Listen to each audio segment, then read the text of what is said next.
Hello and good morning to all of you. কেমন আছো তোমরা সবাই? নিশ্চয়ই ভীষণ ভালো আছো। পুজোর তো আর কটা দিনই মাত্র পড়ে আছে, তো পুজোর সময় এই দিনগুলোতে আমরা কোথায় খাওয়া দাওয়া করব, কেমন করে সময় কাটাবো, নিশ্চয়ই সেসব প্ল্যানিং তোমাদের সবার মধ্যেই শুরু হয়ে গেছে। জায়গাটা দেখে নিশ্চয়ই বুঝতে পারছো, দ্য রিভার ভিউ প্রজেক্ট। হ্যাঁ, চম্পাশাড়ির থেকে আরও কিছুটা এগিয়ে গেলে এই রিভার ভিউ প্রজেক্ট।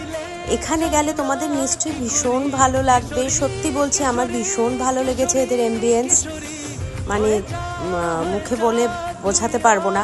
তার জন্য তোমাদের অবশ্যই ভিজিট করতে হবে, এবং পুজোর সময় কাটানোর জন্য তোমরা কিন্তু অবশ্যই এখানে চলে যেও। ওদের ইন্ডিভিজুয়ালি বার কাউন্টার রয়েছে, আর খাওয়া দাওয়া কি বলবো, খাওয়া দাওয়ার কোনো তুলনাই হয় না। একদম ডিফারেন্ট টাইপ খাওয়া দাওয়া ওদের ওখানে। এই যে রুটিগুলো দেখছো, এই ব্রেডগুলো কিন্তু ওদের হ্যান্ডমেড ব্রেড। আমার দারুণ লেগেছিল এগুলো খেতে, এবং তোমরা যখন ট্রাই করবে তোমাদেরও অবশ্যই নিশ্চয়ই ভীষণ ভালো লাগবে। কিন্তু হ্যাঁ, যেতে গেলে কিন্তু আগের থেকে তোমাদের বুকিং করে যেতে হবে। ওদের ফোন নাম্বারে ফোন করে তোমরা বুকিংটা অবশ্যই নিয়ে নেবে, এবং এখান থেকে ঘুরে এসে আমাকে কমেন্ট করে জানাতে ভুলো না কিন্তু, যে তোমাদের দ্য রিভার ভিউ প্রজেক্টে গিয়ে কেমন লাগলো। ততক্ষণ টাটা।